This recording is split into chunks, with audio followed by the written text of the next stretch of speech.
Good morning, students. I am Chetan sir from Srived International School, Gandhinagar, Sector 25.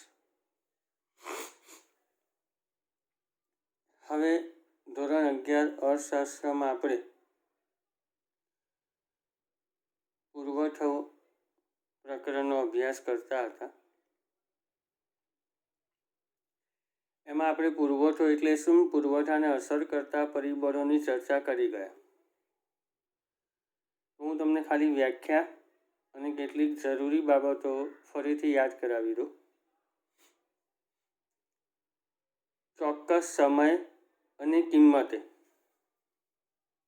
ઉત્પાદકો કે વેપારીઓ ઉત્પાદનનો જેટલો ભાગ બજારમાં વેચવા તૈયાર હોય તેને પુરવઠો કહેવાય.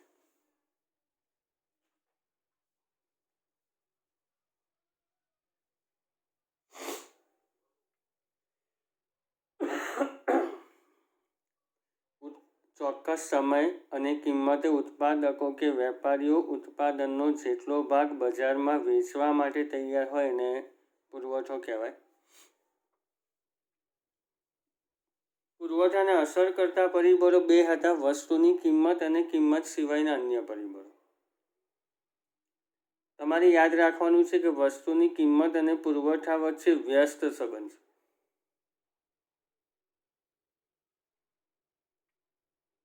એટલે કે વસ્તુની કિંમત વધે તો પુરવઠો વધે છે અને વસ્તુની કિંમત ઘટે તો પુરવઠો ઘટે છે. હવે આપણે પુરવઠાનો નિયમ અનુસૂચિ અને આકૃતિની મદદથી સમજાવો.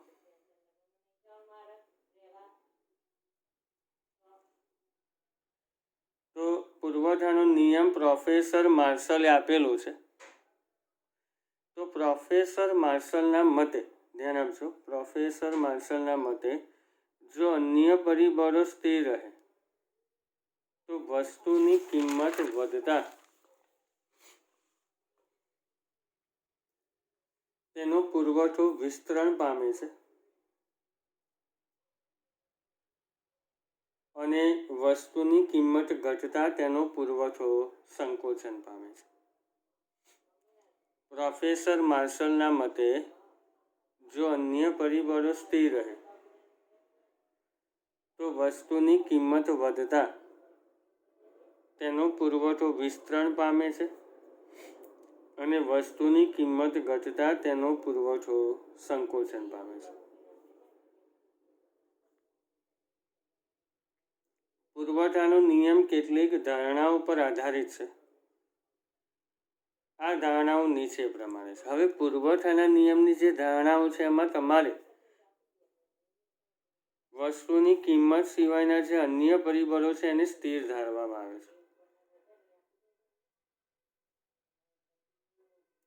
તો જો પહેલું છે ઉત્પાદનના સાધનોની કિંમત સ્થિર રહે છે. એટલે કે જમીન, શ્રમ, નિયોજક, આ જે બધું છે એની પાછળ કરવામાં આવતો ખર્ચ એટલે કે ઉત્પાદન ખર્ચ સ્થિર રહે છે. બીજું, ઉત્પાદન પદ્ધતિમાં ફેરફાર થતો નથી. એટલે ટેકનોલોજી બદલાતી નથી અથવા ટેકનોલોજીમાં ફેરફાર નથી થતો. ત્રીજું છે અન્ય વસ્તુના ભાવ સ્થિર રહે છે. એટલે કે અવેજી અને પૂરક વસ્તુની કિંમત સ્થિર રહે છે. ચોથું, બજારમાં વસ્તુની ભવિષ્યની કિંમત અંગેની અટકળો જોવા મળતી નથી. પાંચમો, સરકારની નીતિ, પેઢીઓની સંખ્યા વગેરે પરિબળો સ્થિર રહે છે.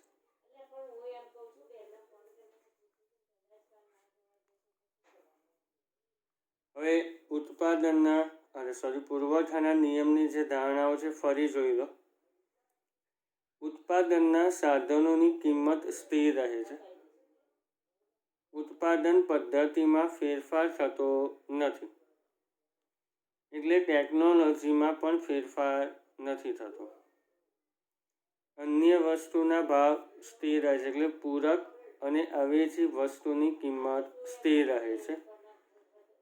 બજારમાં વસ્તુની ભવિષ્યની કિંમત અંગેની અટકળો જોવા મળતી નથી.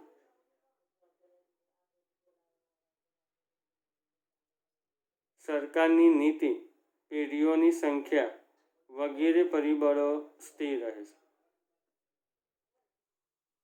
હવે પુરવઠાના નિયમની અનુસૂચિ અને આકૃતિ.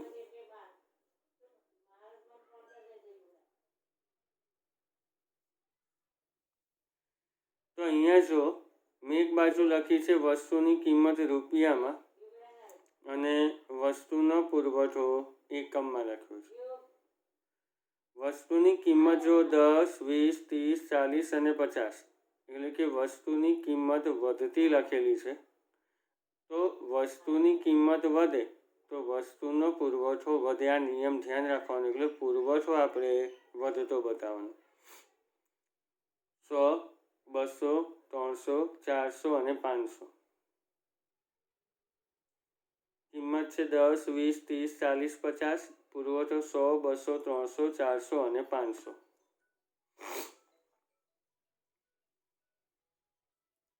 આકૃતિ દોરી છે, જો ધ્યાન આપો. ઊભી ધરી છે OY, આડી ધરી છે OX. આડી ધરી પર આપણે વસ્તુનો પુરવઠો દર્શાવ્યો છે અને ઊભી ધરી પર વસ્તુની કિંમત દર્શાવી છે. પુરવઠો જો 100, 200, 300, 400 અને 500. કિંમત 10, 20, 30, 40 અને 50. તો જો 10 100, 20 200, 30 300, 40 400, 50 500. પછી બધાની ઉપર મેં પોઈન્ટ આઉટ કર્યા છે અને આ બિંદુઓને જોડતી મેં રેખા દોરી છે SS. હવે જે બિંદુઓના નામ આપણે લખવાના છે એ કેવી રીતે લખવાના છે ધ્યાન આપો. અનુસૂચિમાં આપણે 10 રૂપિયાએ 100 ત્યાંથી ચાલુ કર્યું છે, બરાબર. તો જો અહીંયાથી આપણે A, B, C, D અને E નામ આપવાના. હવે જો સમજૂતી, તો આકૃતિમાં OX ધરી પર વસ્તુનો પુરવઠો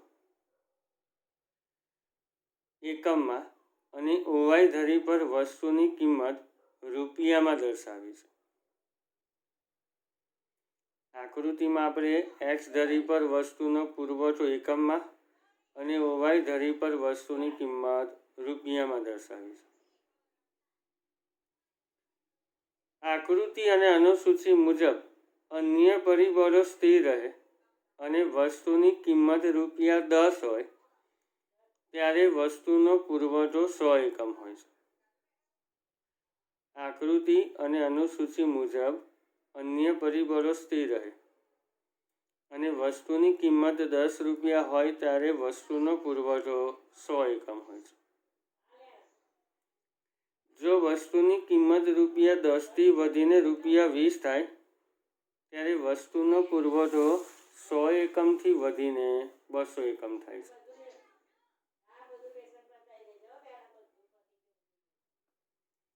આ જ રીતે વસ્તુની કિંમત વધીને અનુક્રમે 30, 40 અને 50 થાય ત્યારે વસ્તુનો પુરવઠો વધીને અનુક્રમે 300, 400 અને 500 થાય છે. અનુસૂચિ પ્રમાણે આકૃતિ દોરતા A, B, C, D અને E બિંદુઓ પ્રાપ્ત થાય છે. આ બિંદુઓને જોડતી રેખા SS ને પુરવઠા રેખા કહે છે. આમ પુરવઠા રેખા ડાબી બાજુ નીચેથી જમણી બાજુ ઉપરની તરફનો ઢાળ ધરાવે છે. તેથી કહી શકાય કે પુરવઠા રેખા ધન ઢાળ ધરાવે છે. એટલે તમારે આ વસ્તુ ખાસ યાદ રાખવાની. માંગ રેખામાં પણ મેં તમને કીધું હતું માંગ રેખાનો ઢાળ હંમેશા ઋણ આવે, પુરવઠા રેખાનો ઢાળ હંમેશા ધન આવે.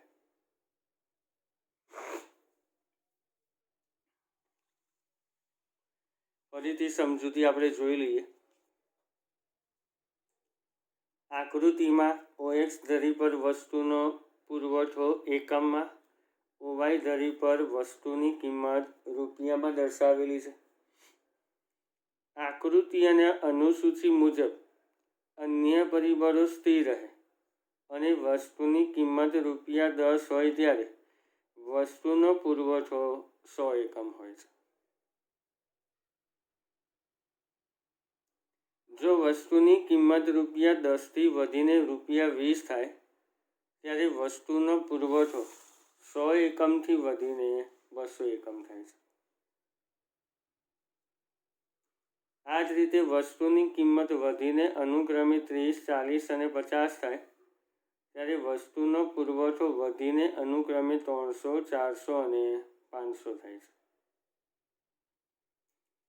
અનુસૂચિ પ્રમાણે આકૃતિ દોરતા A, B, C, D અને E બિંદુઓ પ્રાપ્ત થાય છે. આ બિંદુઓને જોડતી રેખા SS ને પુરવઠા રેખા કહે છે. આમ પુરવઠા રેખા ડાબી બાજુ નીચેથી જમણી બાજુ ઉપરની તરફનો ઢાળ ધરાવે છે. તેથી કહી શકાય કે પુરવઠા રેખા ધન ઢાળ ધરાવે છે.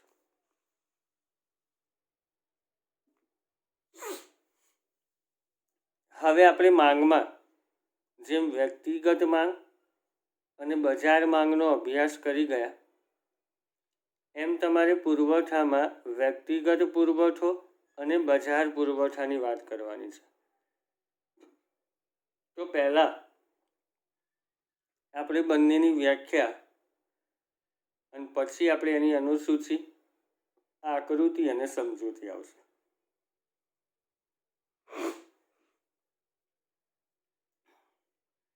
વ્યક્તિગત પુરવઠો એટલે કોઈ એક ઉત્પાદક કે પેઢી દ્વારા બજારમાં જે ચીજ વસ્તુને જુદી જુદી કિંમતે વેચવા માટે મૂકવામાં આવે તેને વ્યક્તિગત પુરવઠો કહેવાય. વ્યક્તિગત પુરવઠો એટલે કોઈ એક ઉત્પાદક કે પેઢી દ્વારા બજારમાં જે ચીજ વસ્તુને જુદી જુદી કિંમતે વેચવા માટે મૂકવામાં આવે છે તેને વ્યક્તિગત પુરવઠો કહેવાય છે.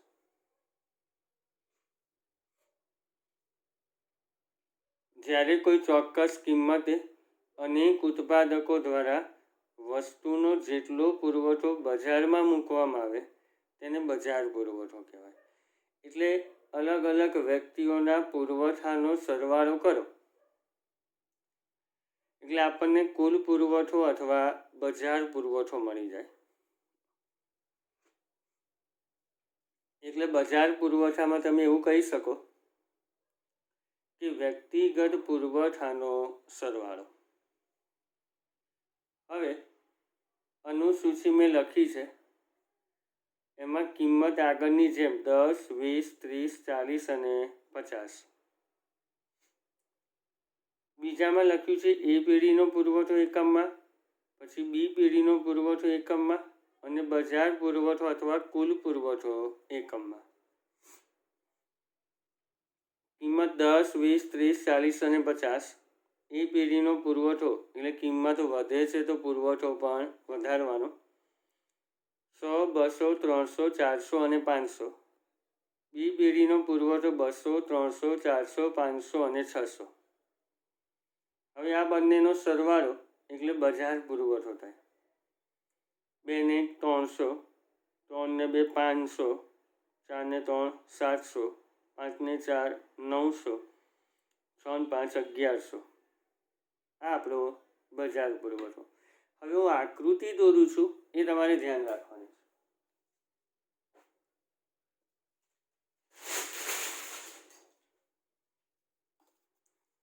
પહેલાં આના ખાના દોરી દઉં છું, પછી આપણે આકૃતિ દોરીએ.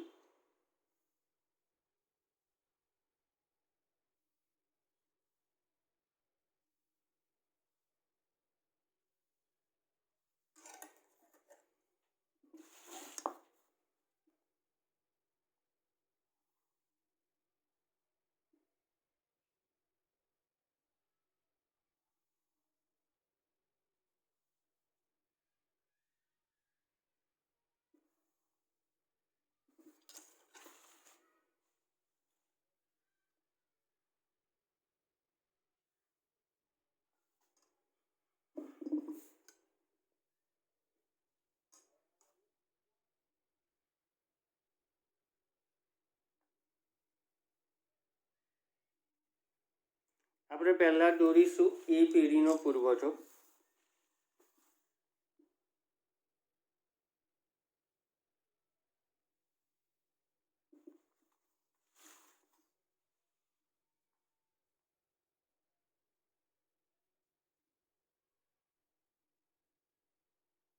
અહીંયા હું નામ આપીશ OX, OY. 1 સેન્ટીમીટરનું માપ તમારે લેવાનું છે.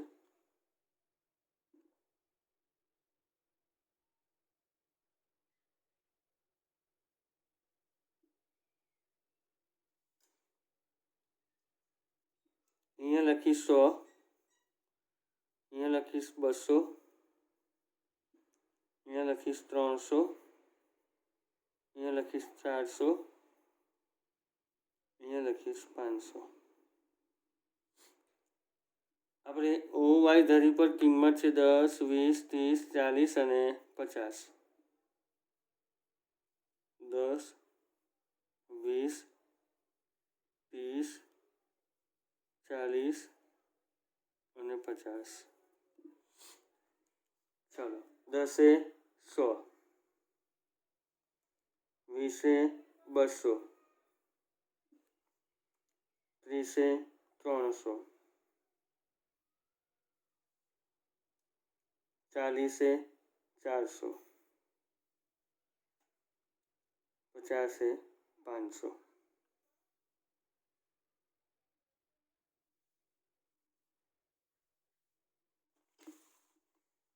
આડી રેખા પણ હું દોરી દઉં.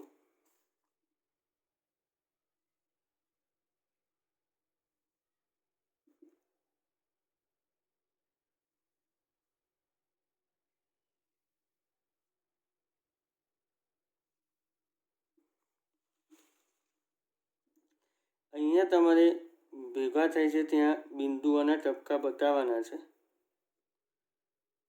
અને પછી આ બિંદુઓને જોડતી રેખા દોરવાની છે.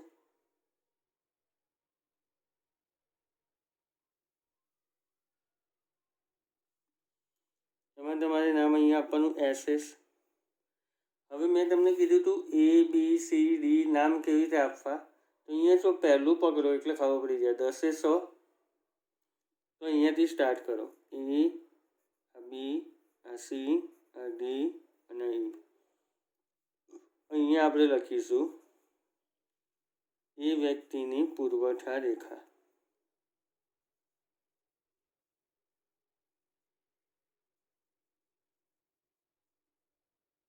નીચે નામ આપીશું આપણે પુરવઠો.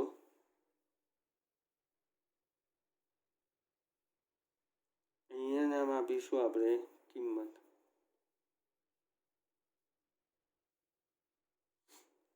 ઓકે, હવે બીજી આકૃતિ.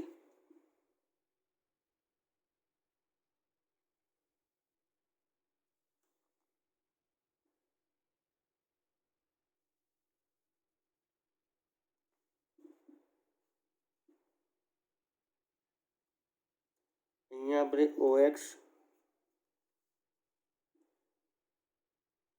અને અહીંયા OY. અહીંયા કિંમત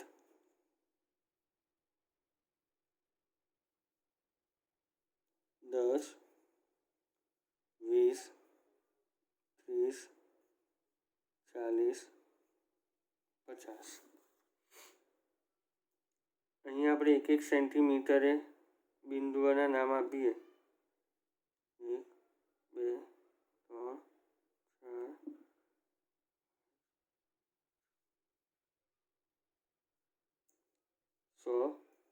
200, 300, 400, 500, 600.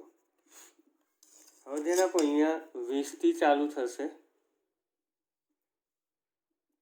10 200, 20 300, 30 400,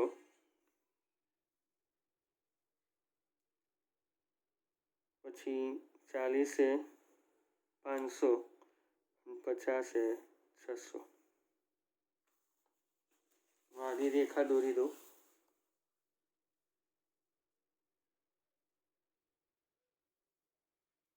પહેલું ખાનું ખાલી ગેપ પડશે 10 100 વાળું, કેમ કે આપણે બીમાં 200થી ચાલુ થાય છે, એ ધ્યાન રાખજો.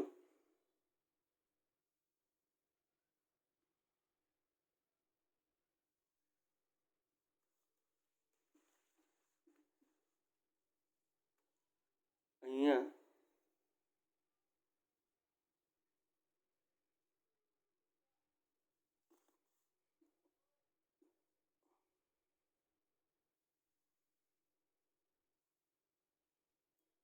નામ આપીએ SS, A, B, C, D અને E. નીચે નામ આપીએ પુરવઠો, અહીંયા નામ આપીએ કિંમત, અહીંયા નામ આપીએ આપણે બી વ્યક્તિની પુરવઠા રેખા.